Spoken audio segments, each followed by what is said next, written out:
All right, let's dive right in. Today, we're basically becoming molecular detectives. We're going to explore one of the most powerful and, honestly, fundamental techniques in all of biology, the Western blot. It's a true workhorse in research and diagnostics, and we're going to break down exactly how it works. Let's get into it. So I want you to picture a crime scene, but it's happening inside a single cell. You've got this chaotic mix of thousands, literally thousands, of different proteins all swimming around. Your job? Find just one. One single protein that might be the key to diagnosing a disease, or maybe it's the telltale sign that an athlete has been doping. How on earth do you find that one needle in a massive haystack? And believe me, this is not just some academic puzzle. The Western blot has some seriously high stakes in the real world. I mean, it's the gold standard confirmatory test for diseases like HIV. It's our frontline defense against things like mad cow disease. And yeah, it's the very tool the World Anti-Doping Agency uses to keep sports clean. So yeah, this technique really matters. Okay, so what exactly is this amazing molecular detective? Let's get right down to the core idea of how you actually find that one specific protein you're looking for. At its heart, the Western blot, you'll also hear it called a protein immunoblot. It's a lab technique that does one thing incredibly well. It zeroes in on a single target protein from a messy, complex sample. Think of it like a biological wanted poster. It lets us ask one simple question: is our protein of interest here? And get a definitive yes or no. The whole entire process really just boils down to these three core ideas. First, you have to separate all the proteins in your sample. Next, you transfer them onto a solid surface so you can actually work with them. And finally, you bring in a highly specific probe to detect and light up only the protein you care about. We're going to walk through each one, starting with separation. Okay, so this is Act 1 of our detective story, creating the protein lineup. Before we can identify our suspect, we need to get all the proteins in our sample organized in some logical way. And for that, we turn to a technique called gel electrophoresis. Now, to sort these proteins, scientists use a really clever trick. They use a detergent called SDS. And this stuff does two absolutely critical things. It makes all the proteins unfold into straight lines, and it coats every single one of them with a uniform negative charge. And that is the key insight. Because by making them all the same shape and charge, there's only one thing left that's different between them: their size. And here you can see what that actually looks like in the lab.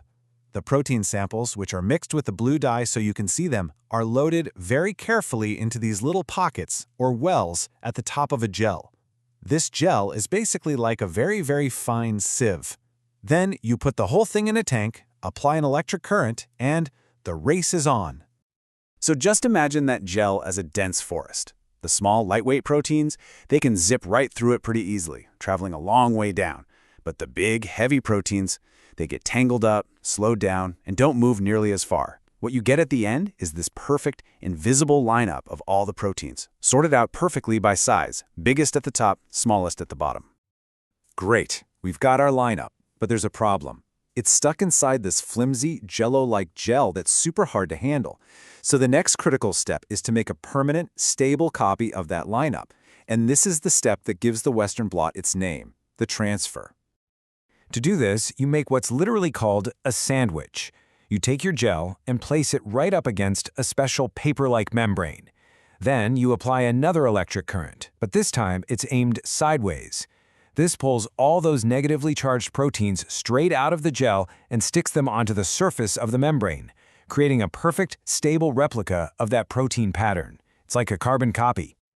You know, the choice of membrane here is actually a pretty big deal. For a long time, everyone used nitrocellulose, but it's super brittle and can fall apart. These days, a lot of labs use something called PVDF. It's way more durable, and this is the real game changer, you can actually wash off your first probe and then search for a different protein on the very same blot. Super efficient. All right, we have our permanent lineup, our blot. Now it's time for the moment of truth. This is where we bring in our eyewitness, the one tool that can actually pick our single target protein out of that huge crowd. But hang on, before we do that, we have to perform a crucial little prep step called blocking.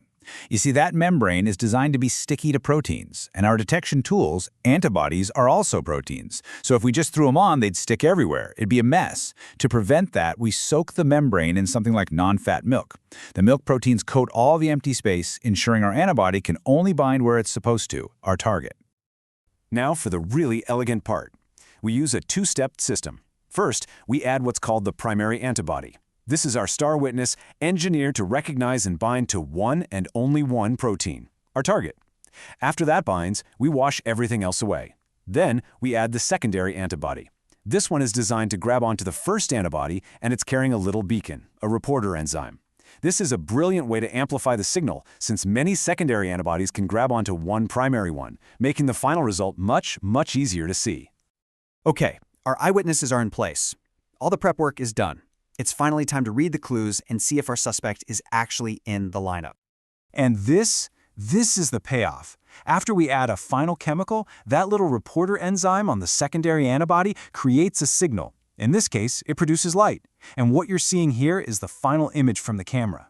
That single dark band right there. That's it. That's our target protein, flatyllin-1. We found it. We can see exactly how big it is, confirming its identity. Case closed. So how does that band actually become visible? Well, there are a few ways. The most common is what we just saw, chemoluminescence, where the enzyme's reaction produces light that a camera can capture. But you could also use a colorimetric reaction, which just creates a simple, visible colored spot. Or you can use fluorescence, which uses a tag that glows a certain color when you shine a specific light on it. They all get the job done, just in slightly different ways.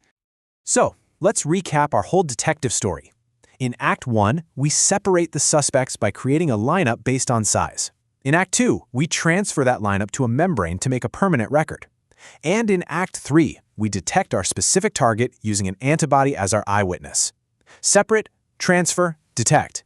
That, right there, is the Western Blot. You know, for over 40 years, the Western Blot has been an absolutely essential tool in labs all over the world. But science never stops moving. As our technology gets better and better, allowing us to see and even manipulate single molecules, you have to wonder, what's next? What new tool will the next generation of molecular detectives have in their arsenal?